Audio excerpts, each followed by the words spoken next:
ರಾಮಚಂದ್ರ ಶರ್ಮರು ನವ್ಯ ಕಥಾ ಸಂಪ್ರದಾಯದ ಮೊದಲ ಲೇಖಕರಲ್ಲಿ ಒಬ್ಬರಾಗಿದ್ದಾರೆ ಮತ್ತು ಆ ಸಂಪ್ರದಾಯದ ಅತ್ಯಂತ ಪ್ರತಿಷ್ಠಿತ ಲೇಖಕರಲ್ಲಿ ಒಬ್ಬರಾಗಿದ್ದಾರೆ. ಅವರು ಕಥೆಗಾರರಾಗುವ ಜೊತೆಗೆ ಕವಿಗಳಾಗಿದ್ದಾರೆ, ಕೆಲವು ನಾಟಕಗಳನ್ನು ರಚಿಸಿದ್ದಾರೆ. ಅವರ ಕಥೆಗಳ ವಿಶಿಷ್ಟ ಲಕ್ಷಣಗಳೆಂದರೆ ಅವುಗಳ ಕಾವ್ಯಾತ್ಮಕವಾದ ವಿನ್ಯಾಸ ಮತ್ತು ಶೈಲಿ ಮತ್ತು ಸುಪ್ತ ಪ್ರಜ್ಞೆಯ ಒಂದು ಆಗುಹೋಗುಗಳನ್ನು ಅವರು ಅತ್ಯಂತ ನಾಟಕೀಯವಾಗಿ ತಮ್ಮ ಕಥೆಗಳಲ್ಲಿ ತರತಕ್ಕಂತಹ ವಿಧಾನ. ಅವರು ಮನಃಶಾಸ್ತ್ರವನ್ನು ಅಧ್ಯಯನ ಮಾಡಿದಂಥವರು. ಆ ಆಳವಾದ ಅಧ್ಯಯನದಿಂದ ಅವರು ಈ ಫ್ರಾಯ್ಡನ ಸಿದ್ಧಾಂತಗಳಲ್ಲಿ ಒಂದಾದ ರಿಪ್ರೆಷನ್ ಮುಂತಾದನ್ನೆಲ್ಲ ಬಹಳ ಮಟ್ಟಿಗೆ ಬಳಸಿಕೊಂಡು ನಮ್ಮ ಕಥಾಲೋಕಕ್ಕೆ ಮನಃಶಾಸ್ತ್ರೀಯವಾದಂತಹ ಅನೇಕ ಕಥೆಗಳನ್ನು, ಮನಃಶಾಸ್ತ್ರೀಯವಾದಂತಹ ಉತ್ತಮ ಕಥೆಗಳನ್ನು ನಮಗೆ ಕೊಟ್ಟಿದ್ದಾರೆ. BC ರಾಮಚಂದ್ರ ಶರ್ಮಾ ಅವರು ಕನ್ನಡದ ಮುಖ್ಯ ಕವಿಗಳಲ್ಲಿ, ಕಥೆಗಾರರಲ್ಲಿ ಒಬ್ಬರು. ಗೋಪಾಲಕೃಷ್ಣ ಅಡಿಗರ ಜೊತೆ ಕನ್ನಡಕ್ಕೆ ನವ್ಯ ಸಂವೇದನೆಯನ್ನು ತಂದವರಲ್ಲಿ ಇವರು ಒಬ್ಬರು. ಆದರೆ ಅಡಿಗರಿಗಿಂತ ಭಿನ್ನವಾಗಿ ಶರ್ಮರು ನವ್ಯ ಕಥೆಗಾರರಾಗಿ ಕೂಡ ಬೆಳೆದರು.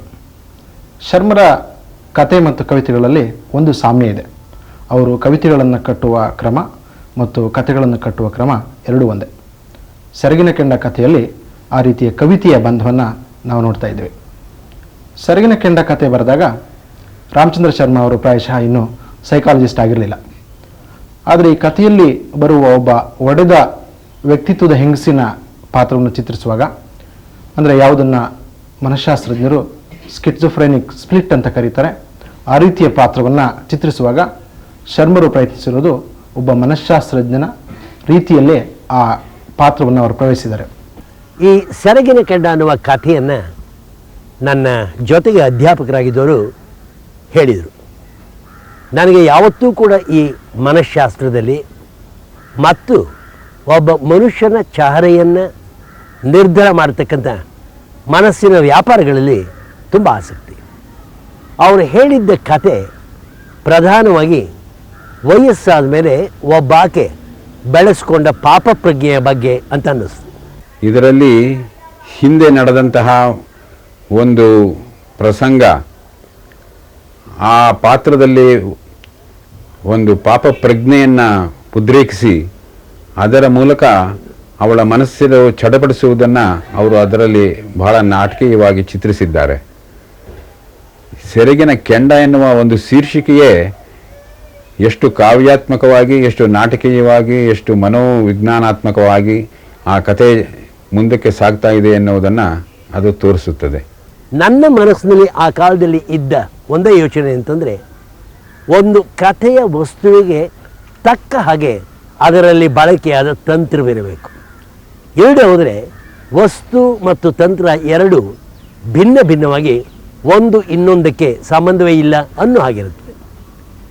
ನಾನು ಈ ಕಥೆ ಬರೆದಾಗ ಯೋಚನೆ ಮಾಡಿದೆ, ಅವಳ ಪಾಪಪ್ರಜ್ಞೆ ಮನದಟ್ಟಾಗಬೇಕಾದ್ರೆ ಅವಳು ತನ್ನ ಒಳಗಿನ ಸಾಂಪ್ರದಾಯಿಕವಾದ ಚಿಂತನೆಯ ಹಾಗೂ ನಂಬಿಕೆಗಳ ಪರಸ್ಪರ ಮುಖಾಮುಖಿ ಆಗಬೇಕು ಅಂತ.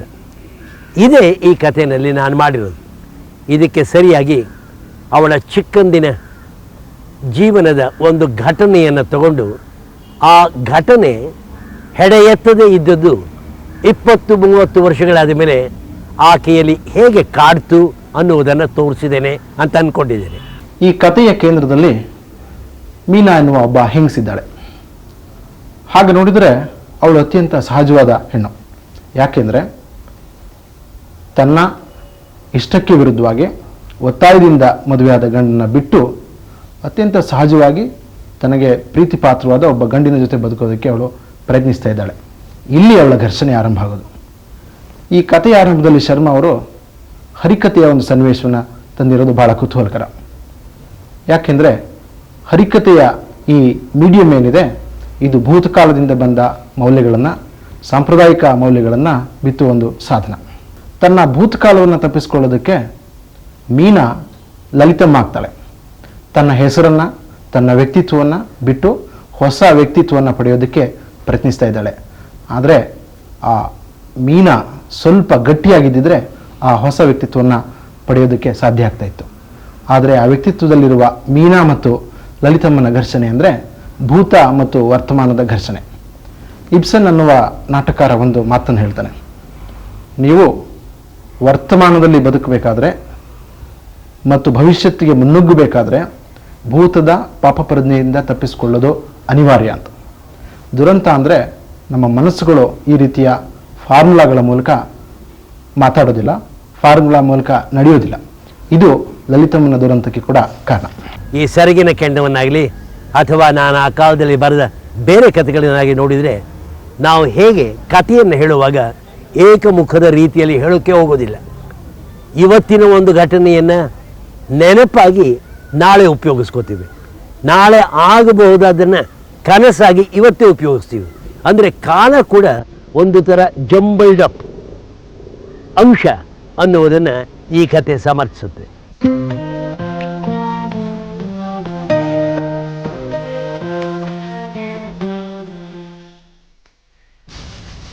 ಸೀತಾ, ಸೀತಾ, ನಾನು ದೇವಸ್ಥಾನಕ್ಕೆ ಹೋಗಿ ಬರ್ತೀನಿ.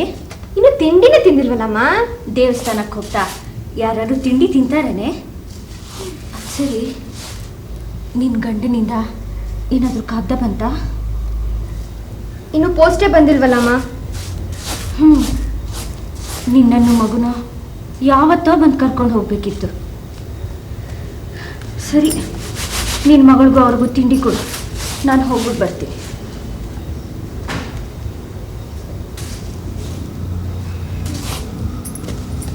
ಈ ನಡುವೆ ನಿಮ್ಮಮ್ಮನ ರೀತಿ ನೋಡಿದ್ರೆ ನನಗೆ ಯಾಕೋ ದಿಗ್ಲಾಗ್ತ ಸೀತಾ. ಯಾವಾಗಲೂ ಪೂಜೆ ಪುನಸ್ಕಾರ, ದೇವರು. ಮುಂಚೆ ಅಮ್ಮ ಹೀಗಿರ್ಲಿಲ್ವಲ್ಲ ಅಣ್ಣ? ವಯಸ್ಸಾಗ್ತಾ ಆಗ್ತಾ ಹೀಗಾಗತ್ತೆ. ಆದ್ರೆ ನಿಮ್ಮಮ್ಮಂದು ತುಂಬಾ ಅತಿ ಆಯ್ತು ಸೀತಾ. ಮುಂಚೆ ದೇವರು ಅಂದ್ರೆ ನಂಬ್ತಾನೆ ಇರ್ಲಿಲ್ಲ. ಅಷ್ಟೇ ಅಲ್ಲ ಅಣ್ಣ, ಏನೋ ಹೆದರ್ದೋಳ್ ಥರ ಇರ್ತಾಳೆ, ಒಬ್ಬೊಬ್ಬಳೇ ಮಾತಾಡ್ತಾ ಇರ್ತಾಳೆ. ತಾನೇ ಪ್ರಶ್ನೆ ಕೇಳೋದು, ತಾನೇ ಉತ್ತರ ಕೊಡೋದು. ಮೊನ್ನೆ ಅಡುಗೆ ಮನೆಯಲ್ಲಿ ಯಾರ ಜೊತೆನೋ ಮಾತಾಡ್ತಾ ಇದ್ದಂಗಿತ್ತು. ಯಾರ ಜೊತೆ ಅಮ್ಮ ಮಾತಾಡ್ತಿದೀಯ ಅಂತ ಕೇಳಿದೆ. ಮೀನಾಕ್ಷಿ ಅಂತ ಹೇಳಿದ್ಲು.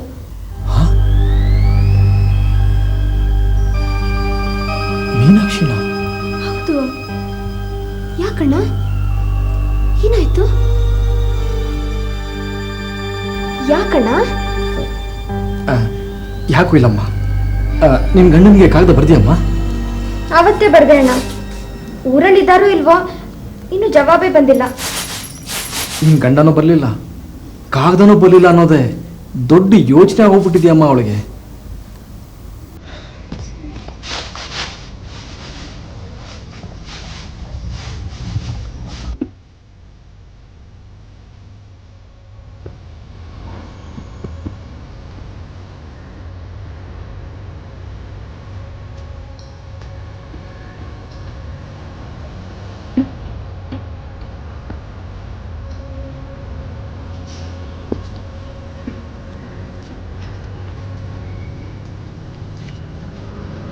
ರೀ, ಒಂದ್ ನಿಮಿಷ. ಏ ಮೀನಾ, ಗುರುತ್ ಸಿಗ್ಲಿಲ್ವಾ? ನಾನು ಕಣೆ, ಸರಸ್ವತಿ.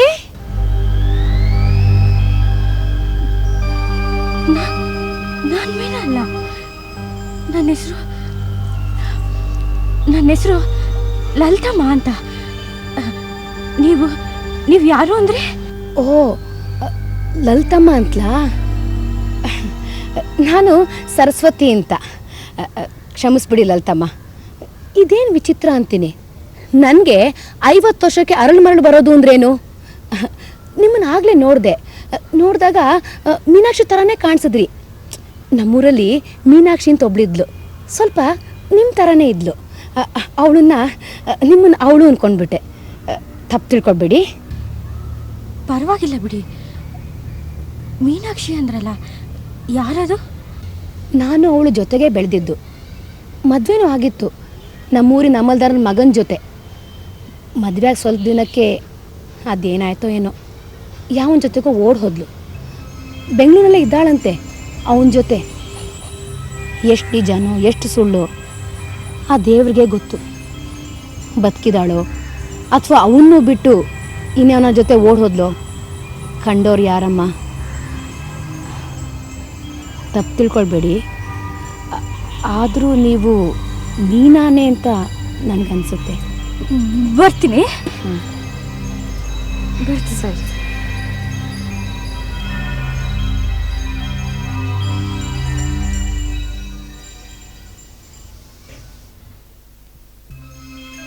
ನನ್ನ ಗುರುತು ಎಲ್ರಿಗೂ ಗೊತ್ತಾಗ್ಬಿಡುತ್ತೆ. ನಾನು ಮಾಡಿದ ತಪ್ಪು ಎಲ್ರಿಗೂ ಗೊತ್ತಾಗುತ್ತೆ. ಸೀತೆ ಗಂಡಂಗೆ ಗೊತ್ತಾದ್ರೆ ಅವ್ರು ಅವಳನ್ನು ಕರ್ಕೊಂಡು ಹೋಗ್ತಾ ಇದ್ರೆ ಸಮುದ್ರಕ್ಕೆ ಸೇರಿದ ನದಿ ನೀರೆಲ್ಲ ವಾಪಸ್ ನದಿಗೆ ಹೋಗ್ಬಿಟ್ರೆ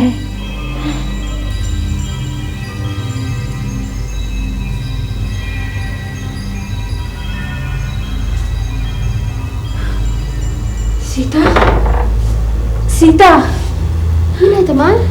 ನಿನ್ನನ್ನು ಕರ್ಕೊಂಡು ಹೋಗೋಕ್ಕೆ ನಿನ್ನ ಗಂಡ ಏನಾರು ಬಂದಾನೆ? ಗಂಡನ ಇಲ್ವಲ್ಲಮ್ಮ. ಕದ್ದ ಏನಾರು ಬಂತ? ಇಲ್ವಲ್ಲ. ಹಾಗಿದ್ರೆ ಅವ್ರು ನಿನ್ನ ಕರ್ಕೊಂಡು ಹೋಗಕ್ಕೆ ಬರೋದೇ ಇಲ್ಲ. ಯಾಕಮ್ಮ? ಏನಾಯ್ತು? ಅಣ್ಣ, ಬೇಗ ಬನ್ನಿ.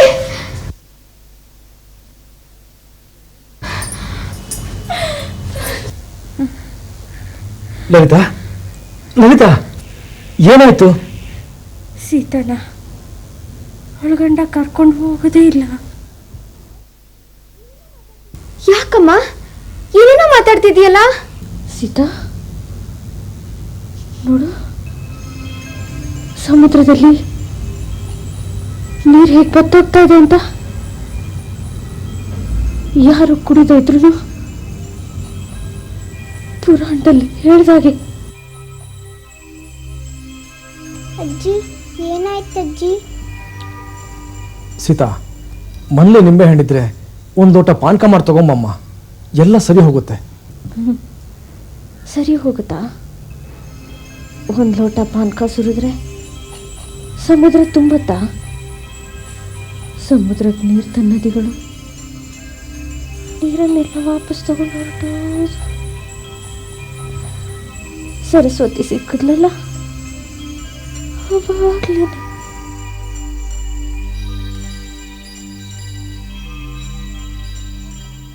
ಏನೇನೋ ಮಾತಾಡಿ ಆಯಾಸ ಮಾಡ್ಕೋಬೇಡಮ್ಮ.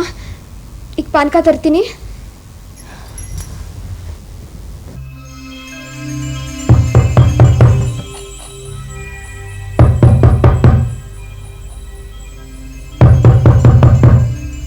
ಯಾರು? ಒಳಗಡೆ ಬನ್ನಿ, ಬಾಗಿಲು ತೆಗೆದೇ ಇದೆ.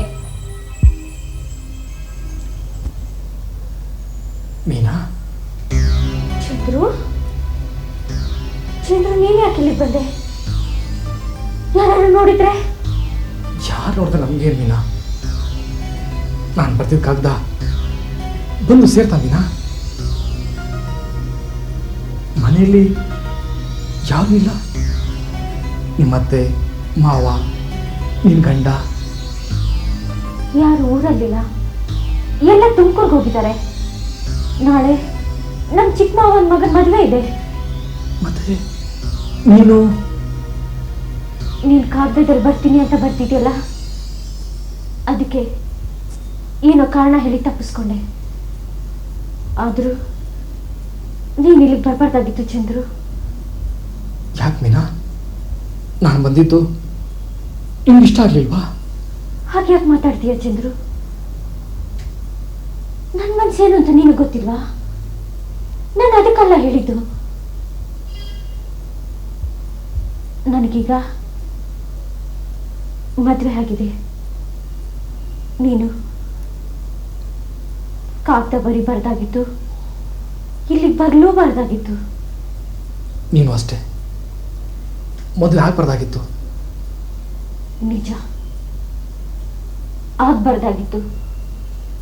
ಆದರೆ ಈಗ ಆಗೋಗಿದೆಯಲ್ಲ. ಕಾಗದದಲ್ಲೇ ಬರ್ದಿದ್ದಲ್ಲ ಮೀನಾ, ಈಗಲೂ ಹೇಳ್ತೀನಿ ಕೇಳು.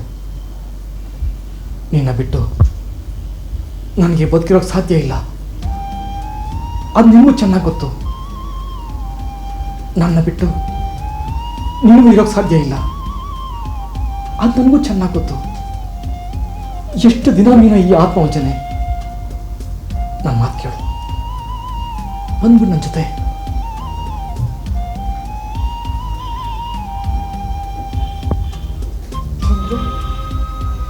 ನೀನು ತಮ್ಮಯ್ಯ ಆಗ್ತೀನಿ, ನನಗೆ ಬಲವಂತ ಮಾಡಬೇಡ. ನನ್ನ ಮಾತು ಕೇಳು ಮೀನಾ, ನನ್ನ ಅರ್ಥ ಮಾಡ್ಕೋ. ನಿನಗಿಲ್ಲಿ ಸುಖ ಇಲ್ಲ, ನನಗೂ ಇಲ್ಲ. ಈ 2 ವರ್ಷಗಳಲ್ಲಿ ನಾನು ಬೇಕಾದಾಗ ಸಂಪಾದನೆ ಮಾಡಿ ನಾನು ಒಬ್ಬ ಮನುಷ್ಯ ಅಂತ ಅನ್ಸ್ಕೊಂಡಿದ್ದೀನಿ. ನಾನು ಬಡವಂತ ತಾನೆ. ನಿಮ್ಮ ತಂದೆ ನಿನ್ನನ್ನು ನನಗೆ ಕೊಟ್ಟು ಮದುವೆ ಮಾಡಿದೆ, ಬೇರೆ ಯಾರಿಗೂ ಕೊಟ್ಟು ಮದುವೆ ಮಾಡ್ದ. ವ್ಯಾಪಾರ ನಾನು ಅನ್ಕೊಂಡಾಗ ನಡೀತು. ಮೀನಾ, ಈಗಲೂ ಹೇಳ್ತಾ ಇದ್ದೀನಿ ಕೇಳು, ನನ್ನ ಜೊತೆ ಬಂದ್ಬಿಡು. ಎಲ್ಲದು ದೂರ ಹೊಟ್ಟೋಗೋಣ.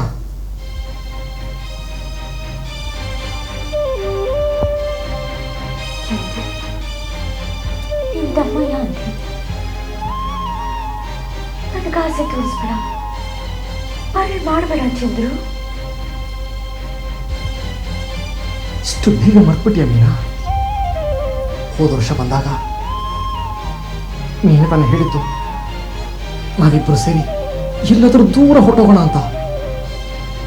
ಯಾಕೆ ಹೆದರಿಕೆ ಚಿನ್ನ? ನನಗೆ ನೀನು, ನಿನಗೆ ನಾನು ಒಟ್ಟಿಗೆ ಇರುವಾಗ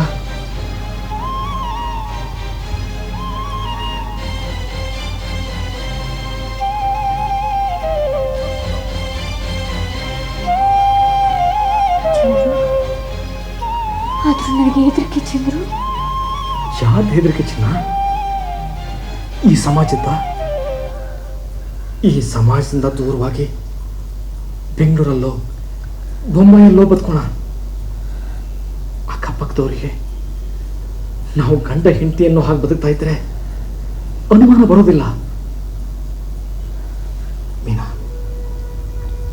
ನಾಳೆ ಬರ್ತೀನಿ, ಯೋಚನೆ ಮಾಡು.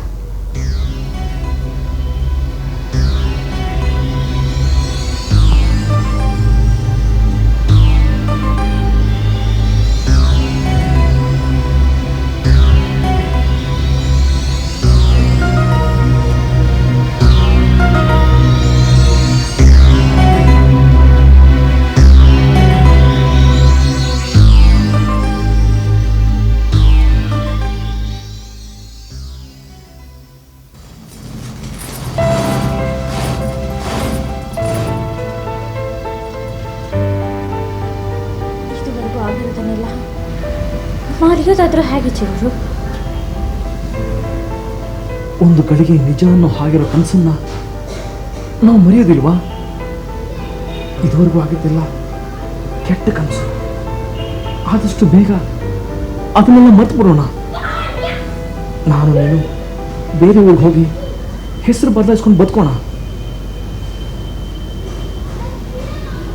ಧೈರ್ಯ ಮಾಡಿ ಬಂದ್ಬಿಡು ಅಂತೆ ಚಂದ್ರು. ಬಂದ್ಬಿಡು ಮೀನಾ, ಬಂದ್ಬಿಡು. ಹಾಂ, ನಾಳೆ 1 ಗಂಟೆಗೆ ಬರ್ತೀನಿ. 2 ಗಂಟೆಗೆ ಬೆಂಗಳೂರು ಗಾಡಿ ಇದೆ, ಹೊರಟ್ಬಿಡೋಣ. ಹೊರಟಾಗ ಯಾರು ಕೇಳಿದ್ರೆ? ಅದೆಲ್ಲ ಯಾವ ಮಹಾ ವಿಷಯ, ಏನಾದರೂ ಒಂದು ಹೇಳಿದ್ರಾಯ್ತು. ಧೈರ್ಯವಾಗಿ ಹೊರಟ್ಬಿಡು, ನಾನಿದ್ದೀನಿ. ಮೀನಾಕ್ಷಿ, ಬಾರೆ ಸರಸ್ವತಿ. ಇಲ್ಲ ಪರವಾಗಿಲ್ಲ, ಬಾ. ನಾನು ಆಮೇಲೆ ಬರ್ತೀನಿ. ಪರವಾಗಿಲ್ಲ, ಬಾರೆ. ಇವರು ನನ್ನ ಚಿಕ್ಕ ಮಾವನ ಮಗ, ಎದನ ಮಗ. ನಾಳೆ ಮದುವೆ ಕರ್ಕೊಂಡು ಹೋಗ್ಲಿಕ್ಕೆ ಅಂತ ಬಂದಿದ್ದಾರೆ. ಹಾಗಾದ್ರೆ ನಾನು ಬರ್ತೀನಿ ಮೀನಾ. ನಾಳೆ 2 ಗಂಟೆಗೆ ರೈಲು. 1 ಗಂಟೆ ಹೊತ್ತಿಗೆ ಸಿದ್ಧವಾಗಿರ್ತೀನಿ. ಆಯ್ತು, ಬರ್ತಾ ಗಾಡಿ ತಗೊಂಡ್ಬರ್ತೀನಿ. ಹಾ ನಾನು ಬರ್ಲಾ? ಹಾ.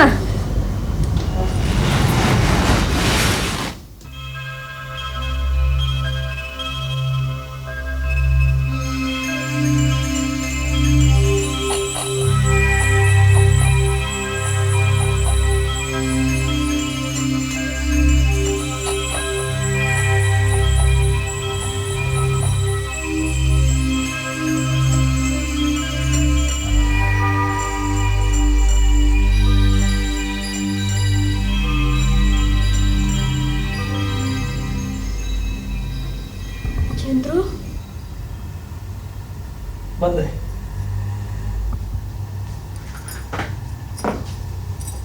ಏನಂತ? ಚಂದ್ರು, ಇವಾಗ ಏನು ಹೆದರಿಕೆ ಇಲ್ಲ ಅಲ್ಲ? ನನಗೆ ನಾನು ಬೆಂಬಲವಾಗಿರೋ ತನಕ. ಲಲಿತಾ, ಮಲ್ಕೋ ಲಲಿತಾ. ಲಲಿತಾ ಯಾರು? ಚಂದ್ರು, ನನ್ನ ಹೆಸರು ಮರ್ತೋಯ್ತಾ ನಿನಗೆ? ನಾನು ಮೀನಾ ಅಲ್ವಾ? ಇದೇನಣ್ಣ ಅಮ್ಮ ಹೇಳೋದು? ಮೀನಾ ಯಾರು? ನೀನ್ ಯಾರೇ? ಮೀನಾ ಯಾರು ಅಂತ ಕೇಳೋಳು? ಅಮ್ಮ, ನಾನಮ್ಮ, ನಿಮ್ಮ ಮಗಳು ಸೀತಾ. ಅಜ್ಜಿ ಅಜ್ಜಿ, ಹಿಂಗೆಲ್ಲ ಮಾತಾಡಬೇಡ ಅಜ್ಜಿ.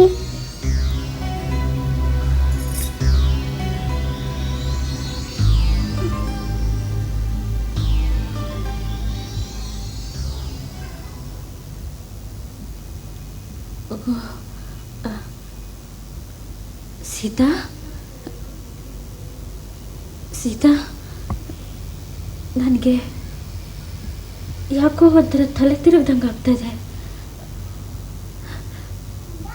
ಒಂದು ಲೋಟ ಪಾನಕ ಮಾಡ್ಕೊಡ್ತೀಯಾ? ಸೀತಾ, ಪಾನಕ ಮಾಡ್ಕೊಂಬಮ್ಮ. ಲಲಿತಾ, ಸುಧಾರಿಸ್ಕೊ.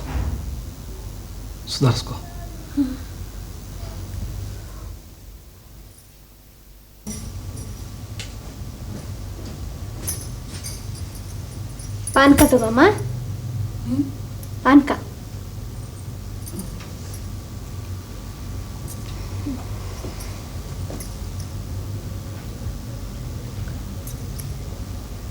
ಸೀತಾ, ನಿನ್ನ ಗಂಡ ಕಾಗ್ದ ಬರೀಲೇ ಇಲ್ಲ ಅಲ್ವಾ? ಇಲ್ಲಮ್ಮ, ಇವತ್ತು ನಾಳೆಯಲ್ಲಿ ಅವರೇ ಬಂದು ಕರ್ಕೊಂಡು ಹೋಗ್ತಾರೆ. ಹಾಗಾದ್ರೆ ಅವ್ರೇನು ನಿನ್ನ ಕರೆಸ್ಕೊಳ್ಳೋದೇ ಇಲ್ಲ ಅಲ್ವಾ? ಇದೇನಮ್ಮ ಮಾತು? ಯಾರಮ್ಮ ಹೋಗೋದವರು? ಹೋಗ್ಲಿ ಬಿಡಮ್ಮ, ಏನು ಮಾಡೋಕ್ಕಾಗತ್ತೆ? ಹಣೆಯಲ್ಲಿ ಬರ್ತಿರೋದನ್ನ ಅನುಭವಿಸ್ಲೇಬೇಕಲ್ವಾ? ತಗೋ.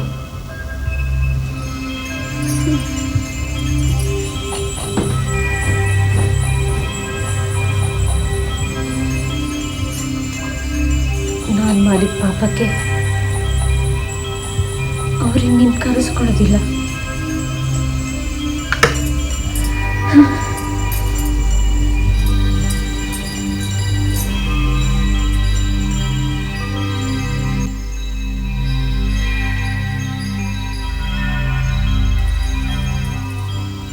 ಓ ಬೀಗ್ರು, ಬನ್ನಿ ಬನ್ನಿ.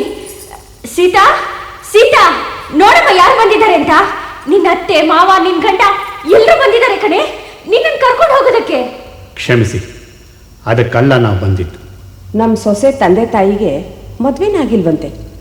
ಅವಳು ಹಾಗೆ ಹುಟ್ಟಿದಾಳೆ. ಅಂಥ ಸೊಸೆ ನಮಗೆ ಬೇಕಿಲ್ಲ. ನಮ್ಮ ಹುಡುಗನಿಗೆ ಬೇರೆ ಕಡೆ ಹೆಣ್ಣು ಗೊತ್ತು ಮಾಡಿದ್ದೀವಿ. ನಿಮ್ಮ ಕಾಲಿಗೆ ಬೀಳ್ತೀನಿ, ದಯವಿಟ್ಟು ಹಾಗೆ ಮಾತ್ರ ಮಾಡಬೇಡಿ. ನಡಿ. ಬೇಡಿ ಬೇಡಿ, ನನ್ನ ತಪ್ಪಿಗೆ ಅವಳಿಗೆ ಶಿಕ್ಷೆ ಕೊಡಬೇಡಿ, ಬೇಡಿ.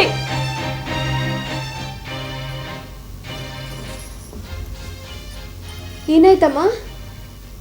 ಸೀತಾ ನೋಡಿ, ನಿಮ್ಮತ್ತೆ ಮಾವ ನಿನ್ನ ಗಂಡ ಎಲ್ಲ ಬಂದಿದ್ರು. ನಾನು ಎಷ್ಟು ಕೇಳ್ಕೊಂಡ್ರು ಅವ್ರು ನಿನ್ನನ್ನು ಕರ್ಕೊಂಡು ಹೋಗ್ಲೇ ಇಲ್ಲ. ಅಣ್ಣ ಅಣ್ಣ, ಏನಮ್ಮ ಸೀತಾ? ಅಮ್ಮ ಏನೇನೋ ಮಾತಾಡ್ತಾ ಇದ್ದಾಳಣ್ಣ. ನೀವು ಹೋಗಿ ಡಾಕ್ಟರ್ನ ಕರ್ಕೊಂಡು ಬರ್ತೀರಾ? ಆಯ್ತು, ಹೋಗಿ ಅಣ್ಣ. ಕರ್ಕೊಂಬರ್ತೀನಿ. ಅಮ್ಮ ಮಲ್ಕೊಳ್ಳಿ, ಅಮ್ಮ ಮಲ್ಕೊಳ್ಳಿ.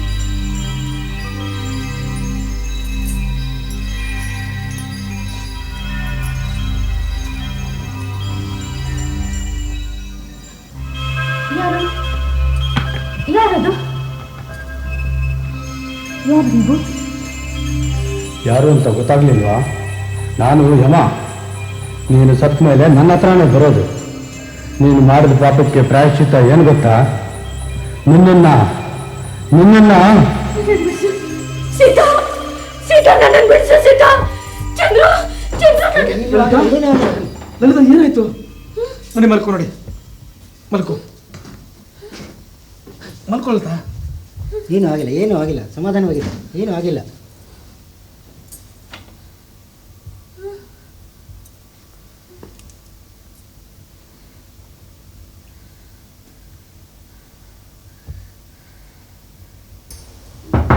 ಸೀತಾ, ಸೀತಾ,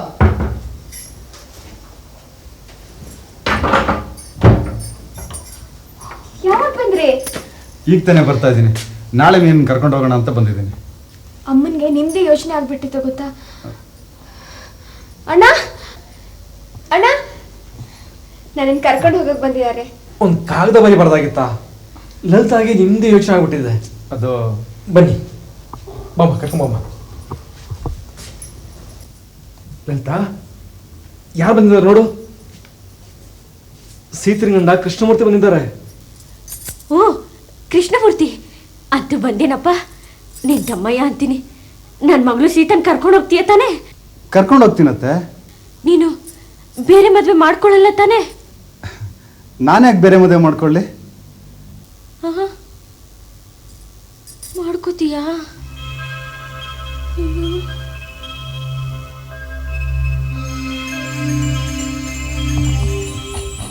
ಚಂದ್ರಶೇಖರ್ ಅವ್ರಿಗೆ ಸ್ಕಿಜೋಫ್ರೆನಿಯಾ ಆಗಿದೆ. ಬೇಗ ಮೆಂಟಲ್ ಹಾಸ್ಪಿಟಲ್ಗೆ ಸೇರಿಸ್ಬಿಡಿ. ಡಾಕ್ಟ್ರೇ, ಮೆಂಟಲ್ ಹಾಸ್ಪಿಟ್ಲಿಗ? ಹೌದು, ಬೇಗ ಟ್ಯಾಕ್ಸಿ ತರಿಸಿ. ಆಯ್ತು ಡಾಕ್ಟ್ರೆ. ಕೃಷ್ಣಮೂರ್ತಿ, ಒಂದು ನಿಮಿಷ ಬನ್ನಿ ಇಲ್ಲಿ.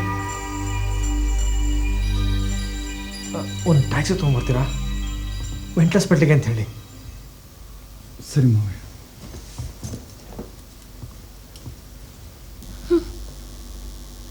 ಸೀತಾ, ನಿನ್ ಗಂಡ ಹೋಗ್ತಾ ಇದ್ದಾನೆ ಕಣೆ. ನಿನ್ನನ್ನು ಬಿಟ್ಟು ಹೋಗ್ತಾ ಇದ್ದಾನೆ ಕಣೆ. ಹೊರಟೆ ಹೋದ.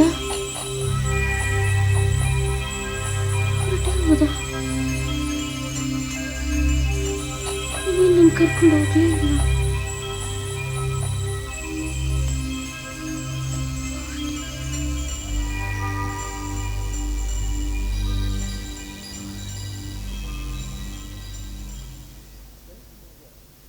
ಲಲಿತಮ್ಮನಿಗೆ ಆ ಭೂತದ ಪಾಪ ಪ್ರಜ್ಞೆಯಿಂದ ತಪ್ಪಿಸಿಕೊಳ್ಳುವ ಶಕ್ತಿ ಇಲ್ಲ.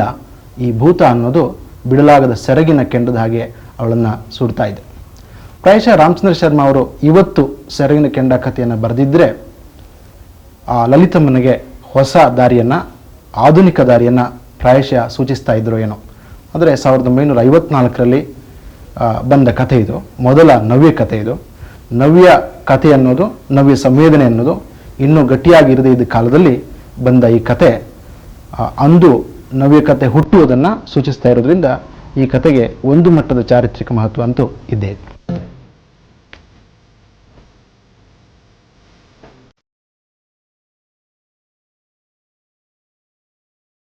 ಬರೋದು.